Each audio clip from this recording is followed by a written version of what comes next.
Hello everyone, I'm Abhishek and once again I welcome you all to my YouTube channel ज्ञान दर्श by अभी। हमने पिछले video में जो है British conquest of Bengal, British conquest of Mysore as well as British conquest of Maratha को पढ़ा था। आज के वीडियोस में हम लोग ब्रिटिश कॉन्क्वेस्ट ऑफ पंजाब या सिख पढ़ेंगे।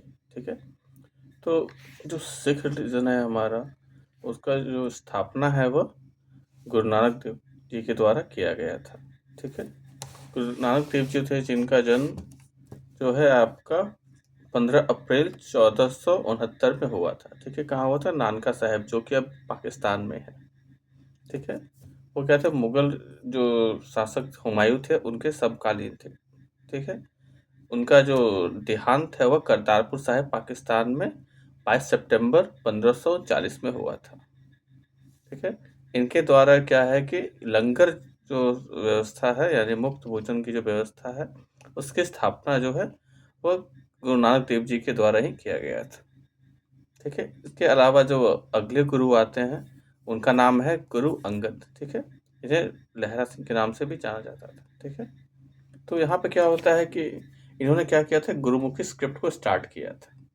ठीक है, इसके अलावा क्या किया था इन्होंने? जो लंगर सिस्टम जो गुरु नानक देव जी के द्वारा शुरुआत किया गया था, उसे इन्होंने क्या किया था और व्यवस्थित रूप से इसे नियमित रूप से लागू किया था।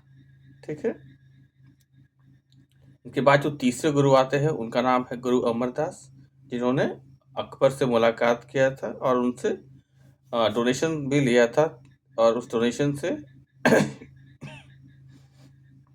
बेसिकली क्या है कि अकबर से मिला था, उनसे डोनेशन लिए थे, और अकबर को यह भी कहा था कि आप जो धार्मिक जो यात्रा करते हैं लोग, उनके ऊपर जो टैक्स आप लगाते हैं या कर लगाते हैं, उससे आप हटा दीजिए। ठीक है, उन्होंने क्या किया था कि आपके 22 गद्दियों का स्थापना किया था। ठीक है, 22 सीटिंग्स, 22 सीट्स का, जो कि आपके सिख धर्म से जुड़े हुए हैं। ठीक है, इसके अलावा इन्होंने एक शादी की प्रथा को स्थापित किया था जिसे लवन कहा जाता है।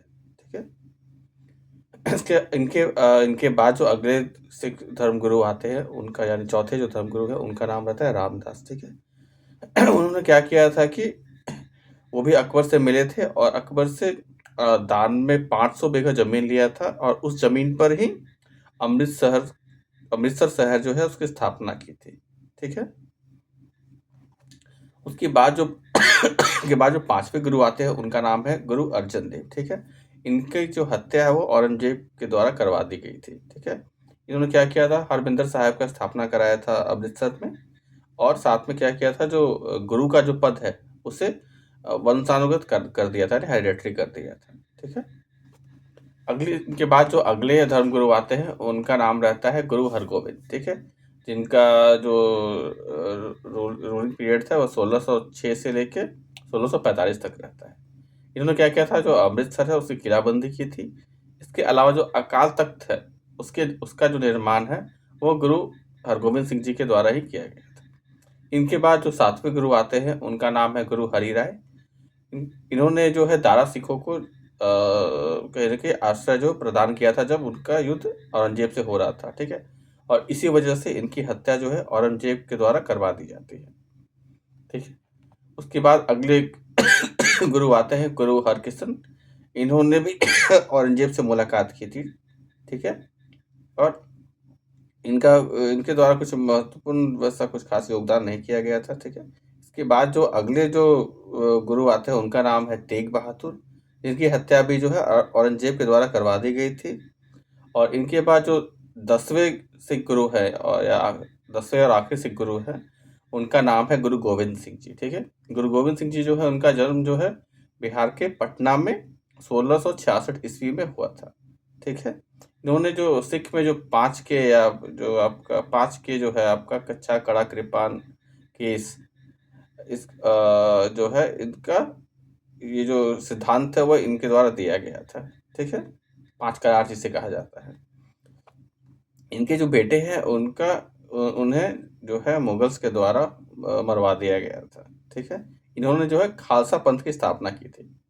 इसके अलावा ये जो है लास्ट अंतिम गुरु थे और इनका देहांत जो है आपका 1708 ईस्वी में नांदेड़ महाराष्ट्र में हो गया था।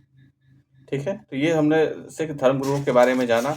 अब जानते हैं यहाँ से आगे कि जो जो आपका एम्पायर है, सिख एम्पायर है, वो कैसे स्टैब्लिश हुआ और किन्होंने किया। ठीक है, तो जो सिख एम्पायर है इनकी मृत्यु के बाद क्या होता है, जो बंदा बहादुर है या लक्ष्मण सिंह जो है वह कमान संभालते हैं सिख रिलीजन का। ठीक है, और यहाँ पे क्या होता है कि वो बहुत सारे मुगल सैनिकों को मारते हैं। ठीक है, और अपनी जो राजधानी है वो लाहौर को में स्थापित करते हैं। लेकिन क्या होता है, इनकी जो हत्या है वो फारूक शेर के द्वारा करवा दी जाती है। ठीक है, इनकी मृत्यु के बाद क्या होता है कि जो हमारा जो सिख धर्म है वो क्या होता है, 12 ग्रुप्स यानी 12 मिसल में बट जाता है। ठीक है, और दल खालसा जो है उसकी स्थापना की जाती है। तो अब हम लोग जो पंजाब जो आपका एनेक्सेशन जो ब्रिटिशर्स के द्वारा किया गया, अब हम उस चीज़ को पढ़ेंगे। इससे पहले हमने क्या किया, जो बैकग्राउंड था आपका पूरा सिख रिलीजन का वो हमने देख लिया। ठीक है, अब यहाँ पर जो जो आखिरी धर्मगुरु थे गुरु गोविंद सिंह जी, उनके बाद जो है क्या हुआ कि आपका बेसिकली उनका जो साम्राज्य था वो 12 मिसलों में बट गया था। और उसके बाद क्या होता है कि उनकी और और उसके बाद फिर हम लोग देखेंगे कि जो पंजाब जो स्टेट है मॉडर्न, ये कैसे डेवलप हुआ। ठीक है, डेवलप हुआ और कैसे इसके ऊपर फिर अंग्रेजों का जो है आपका शासन कैसे स्थापित किया इस पर। ठीक है, तो पंजाब जो है ऑलरेडी हमने बताया आपको कि 12 मिसल में बट गया था। ठीक है, लेकिन 12 मिसल जो अलग अलग मिसल थे, अलग अलग क्षेत्र बट गए थे, उसे महाराजा रणजीत सिंह जी के द्वारा इसे पुनः स्थापित किया गया। ठीक है, पुनः एक जगह सबको सम्मिलित करके फिर से पंजाब की स्थापना की गई महाराजा रणजीत सिंह जी के द्वारा। ठीक है, महाराजा रणजीत सिंह जी जो थे, उनका जो शासन काल है वो 1799 से लेके 1839 तक रहता है। ठीक है, इनका जन्म जो है, जो 12 मिसल थे वहाँ पे, उसी 12 मिसल में से एक मिसल का नाम था सुगल चकिया मिसल, जहाँ पर इनका जो जन्म उसी मिसल के अंदर हुआ था।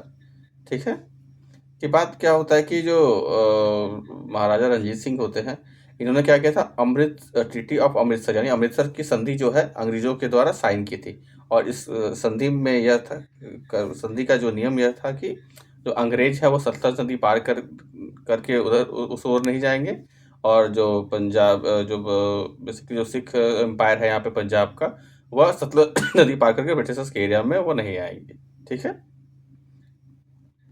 तो अब क्या होता है कि जब इनकी मृत्यु हो जाती है फाइनली, ठीक है, इनकी मृत्यु होती है आपके ये 1839 में। ठीक है, इनकी मृत्यु के बाद क्या होता है, इनका एक बेटा होता है दलीप सिंह, जो कि इनके बाद गद्दी जो है आपका उसको संभालते हैं। लेकिन क्या होता है, वो माइनर होते हैं और एबल और उतने वो सक्षम भी नहीं होते। ठीक है, तो क्या होता है कि जो सम्राट जो है उस वक्त उसका जो बागडोर है वो इनकी जो वाइफ होती है जिंद कौर जो है उनके हाथ में चली जाती है। तो यहाँ पर क्योंकि जब तक महाराजा रणजीत सिंह जी जीवित थे तब तक उनके ऊपर अंग्रेजों ने किसी तरह का कोई भी अटैक नहीं किया, लेकिन क्योंकि वो एक शक्तिशाली रूलर थे। ठीक है, लेकिन उनकी मृत्यु के बाद क्या हुआ कि जो है आपका जो पंजाब का जो साम्राज्य था वो कहीं ना कहीं कमजोर पड़ते चला गया, क्योंकि वहाँ का जो बागडोर है वो कहीं ना कहीं उस वक्त जो राजा बने अगले राजा, वो दलीप सिंह थे जो कि माइनर थे। और वहाँ की जो बागडोर है वो जिंद कौर जो उनकी वाइफ थी महाराजा की, उनके पास थी।